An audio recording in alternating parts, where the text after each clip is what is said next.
So the hardest part about being a medium are the days when I literally just want to rip my gift out of my chest and say, here, take my gift, use it to connect to your loved ones, please. You can talk to them anytime you want. But because I can't do that, I'm going to do the next best thing, which is create this video entitled How to Connect with Your Deceased Loved Ones, so that you guys can see step by step exactly what I do in order to connect. Now, I'm different from other people. I can't stand near an MRI machine without feeling like I'm gonna explode. I can smell your hand lotion from across the street. I am highly, highly sensitive. However, no one's connection to your deceased loved one is stronger than yours. You are energetically connected to your loved ones more than anybody else. So if anyone can connect, it's you, which is why I encourage you to at least try. Everyone has a third eye. Everyone's psychic. Those Egyptians know what they're talking about. So please, I encourage you to at least try, okay? Now, number one, what do? In order to connect, I have to get high. I have to be in a good mood to connect with the angelic realm. Why? Because they operate on a different frequency than we do. They are very, very happy. They have to lower their energetic state just to meet us halfway. So the happier we are, the stronger the connection's gonna be. I don't care what you have to do, even if you're just getting in a good mood for 5 minutes, okay? Down a can of Coca-Cola, jump up and down on your bed, up and down your bed laughing, get frisky with your boyfriend or girlfriend, that'll get your juices flowing. Listen to your favorite song, dance around to it. Whatever you need to do to get in a good mood, do it, no matter how temporary it is. I don't want you attracting any negative entities. So if you try to connect with the other side when you're in a bad mood, you're gonna attract negative entities, and I don't want that to happen. I need you to make yourself an energetic match for only positive energy, okay? I need you to be energetically incompatible with any negative entities or joker spirits before you connect, okay? All right, number two, crystals. I used to think crystals were just a bunch of rocks. They're not. They are positively infused with all these supportive energies. So I wear amethyst, which is the stone of intuition, around my neck, so it sits on my heart energy center. And then I also wear pink quartz, which is the stone of unconditional love, also around my neck, on my heart energy center. I got like a full-on rock garden going on here in my bosom, but it works. I look like some funky person, like Mrs. Roper. But anyway, okay, so crystals. I highly encourage you to involve crystals in your reading because they affect your energy centers and open you up. Okay, number three, speaking of energy centers, that's what you need to do. Everyone has 7 energy centers. They're called chakras. You can Google them online to find out what they are. I don't need to go into detail here, but what I want you to do is start with your root chakra. That's at the bottom of your tummy. Picture a gigantic red spinning light wheel. Close your eyes and say, my root chakra is open, clear, and spinning red. Next one, my sacral chakra is open, clear, and spinning orange. My solar plexus chakra is open, clear, and spinning yellow. And I want you to picture the red, orange, and yellow spinning color wheels in your head. Doesn't sound like you're doing anything. It seems like you're just using your imagination. But what this is doing is it's opening up your energy centers so that you can receive information from the other side. It's basically putting up your antenna, okay? So that's the goal. All right, and then number 4, I want you to put on your spiritual condom before you connect with the other side.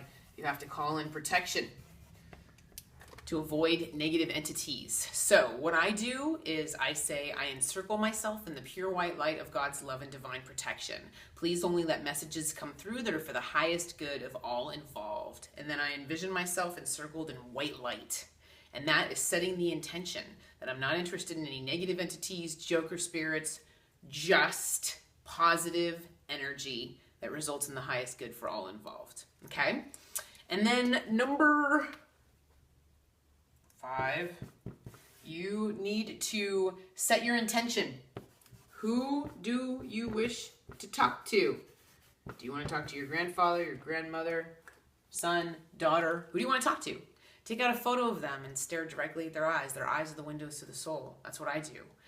Take out your grandfather's watch. It's called psychometry. It's infused with his energy. Hold it while you're trying to connect. Anything, an article of clothing is infused with their energy. So set the intention. Who do you want to talk to? Let the other side know. Okay, and then number 6, invite spirit in. Say, I invite spirit to impress upon me messages via words, sounds, feelings, whatever it is. Invite spirit in. Be open to receiving. Make yourself the receiving energy, okay? And I want you to make your mind a blank chalkboard. And the way your deceased loved ones are going to talk to you is via 4 methods. These are the 4 primary clairs. These are the 4 primary ones. Clairsentience. This means clear feeling. They're going to send you feelings. If your friend committed suicide and they saw how they negatively affected your life, chances are when you tune into your friend, you're just going to burst into tears and start talking while you're crying and saying, I'm so sorry, I'm so sorry, I'm so sorry what I did to you, I'm so sorry how I left you. So that happens a lot during readings where I'll tune in and just start bursting into tears because I'm channeling their emotion. Clairsentience is a very, very strong modality. They'll impress upon you how they passed.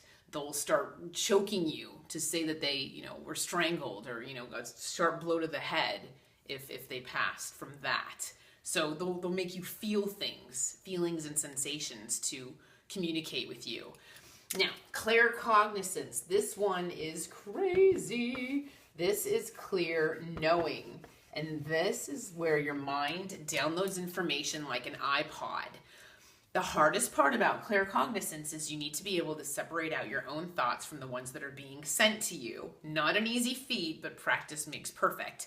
So you want to pay attention to where the thought feels like it is. If it's really loud in your head, it's probably your own. If it feels like it's further away, it's probably them sending it to you. But they will poke you with recurring thoughts. Okay? So pay attention to what thoughts you're getting. And these thoughts, when they come through, they're very strong. Very strong. They feel like absolute truth. Like there's no debating them. It just is. Okay, clairvoyance. This, maybe they'll show you an image of them struggling in the ocean. Maybe this represents like their financial situation or something where it was rocky and their money came in waves and it was unstable and they're stressed out. Oftentimes they'll show you a scene or an image. Maybe they'll show you an image of your grandmother's engagement ring because you have it, or a brooch that you have from them. They'll show you images to communicate with you, and they often have to be interpreted.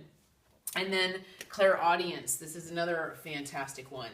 I will hear your deceased loved one talking to me. They will answer your questions in my ear verbatim. I'll hear their accent, I'll hear their voice. They'll just be right here talking to me during the entire reading, and I'll just repeat everything verbatim to you that they're saying. So they'll impress upon you with sounds, phrases, thoughts, ideas. So this is how they talk to you. These are the 4 ways they talk to you. Okay, so just pay attention. And I want you to write down what you get. Just sit there and write it down. It's called automatic writing, where what you're writing isn't coming from your brain. You're channeling. It's mindless. I will sit there at a restaurant while I'm eating dinner and just write and write and write because it's so relaxing for me. Because it's not involving my brain. I'm just channeling what I get from the other side. Another thing that I want you to do is take out your iPhone and record a voice memo. I don't care if it's a 20-minute voice memo where only 5 minutes of it, is taken up with talk. I want you to stare at a spot on the wall or stare at a camera and put yourself into a trance and just start talking. See what comes out. Because you never know what you're going to get. Because you're inviting spirit in and you're protecting yourself. You're making sure you're in a good mood. You've made the proper preparation. So I want you to write down what you're getting and record what you're getting, because you never know what's going to come through. Like I said, if anyone can connect with your deceased loved one, it's you. And I encourage you to do it. And I really, really do hope you're able to connect. In the meantime, take care and be well. Thank you.